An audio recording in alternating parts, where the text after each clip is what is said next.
ओम साई राम। मैं हूँ सोनिया जोशी और मेरे इस YouTube के चैनल में आप सभी का हार्दिक स्वागत है।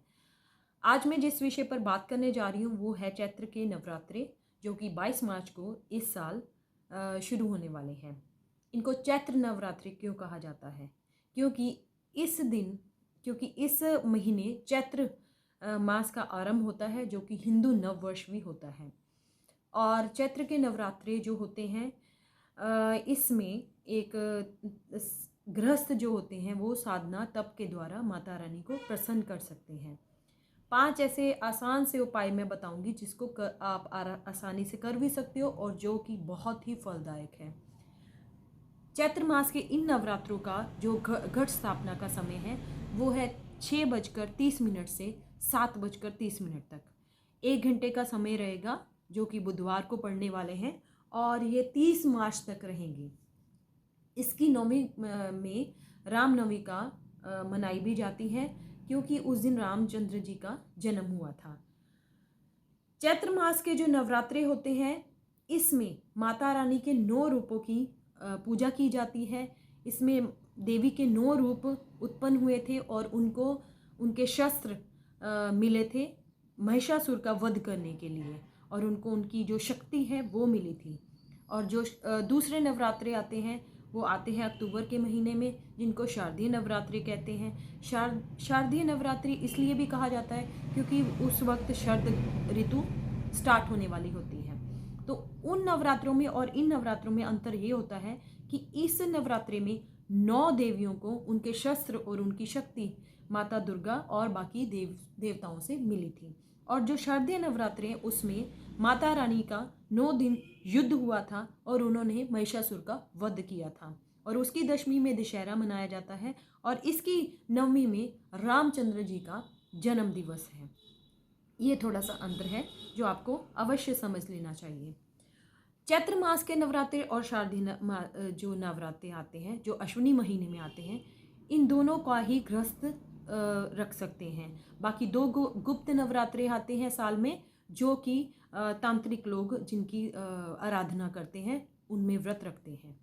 तो चलिए स्टार्ट करते हैं। 5 ऐसे सिंपल से उपाय जो आप डेली करके आप 9 जो दिन आते हैं माता रानी के दुर्गा के, जो 22 मार्च से स्टार्ट हो जाएंगे, तो आप उनकी कृपा पा सकते हो। सबसे पहला उपाय बहुत आसान है। आप उनके घी का दिया के दुर्गा के जो 22 मार्च से स्टार्ट हो जाएंगे, तो आप उनकी कृपा पा सकते हो। सबसे पहला उपाय बहुत आसान है। आप उनके घी का दिया अखंड ज्योति जलाएं, और अगर नहीं जला सकते तो 2 समय जो जरूर जलाएं और उनकी आरती अवश्य कीजिए। दुर्गा स्तुति का पाठ घर में बोल कर कीजिए। दूसरा उपाय, जिनके सिर पर बहुत ज़्यादा कर्ज है या कोई कष्ट चल रहा है, कोई बीमारी चल रही है, कोई शत्रु परेशान कर रहा है, तो आप 9 दिन रोज़ाना हनुमान जी को पान का बीड़ा अवश्य चढ़ा कर आएँ। तीसरा आसान उपाय है, माता दुर्गा के 9 दिन आप किसी माता दुर्गा के मंदिर में अवश्य जाएं। चौथा, 2 लौंग शाम को माता की आरती करते वक्त 2 लौंग कपूर रख के अवश्य जलाएं और उसी से आरती आप कीजिए। 5वां, जो मैं हर नवरात्रि में बोलती हूँ, ये बहुत ही खास उपाय है दोस्तों। जब हम अष्टमी करेंगे इस साल भी, तो आप ये मेरी वीडियो प्लीज़ ज़रूर शेयर कीजिए। आप जो बाहर लड़कियां बैठी होती हैं, मंदिर के बाहर बच्चियां बैठी होती हैं, उनको 10 रुपये मत दीजिए। आपके 10 रुपये उनकी ज़िंदगी ख़राब कर सकते हैं। आप उनको चुन्नियाँ जो छोटी छोटी होती हैं वो मत दीजिए। कुछ ऐसी चीज़ दीजिए जो उनके काम में आए, स्पेशली पढ़ाई से रिलेटेड, ताकि उनको घर जाकर कुछ पढ़ने का शौक़ जागे उनके दिल में। जैसे copy, pencil, geometry box, lunch box, कुछ ऐसी चीज़ दीजिए। हाथ जोड़कर बेनती है आपसे, प्लीज़ आप उनको 10 रुपये मत दीजिए। भीख देना बंद कीजिए, उनके किसी काम पे नहीं आने वाली। आप जितना उनको पैसा दोगे उतना ही अत्याचार उन पर बढ़ेगा, और वो बच्चे सड़क पर उतना ही ज़्यादा भिखारी आपको दिखाई देंगे। आप भीख देनी बंद कर दीजिए। मेरी इस वीडियो को, ये जो मेरा लास्ट उपाय है, इसके लिए ज़्यादा से ज़्यादा प्लीज़ शेयर कीजिए।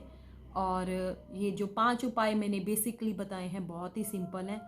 आप करके देखिए और उसके बाद देखिए कि आपके जीवन में बदलाव आएगा। तो मेरे इस कमेंट बॉक्स पर आप कमेंट ज़रूर कीजिए। अपना डेट ऑफ बर्थ वगैरह भी सेंड कर सकते हो आप मुझे। मैं फ्री जो बायोडाटा है निकालती हूँ हर सैटरडे को अपने यूट्यूब चैनल पर। प्लीज़ सब्सक्राइब कीजिए, लाइक कीजिए और शेयर कीजिए। धन्यवाद।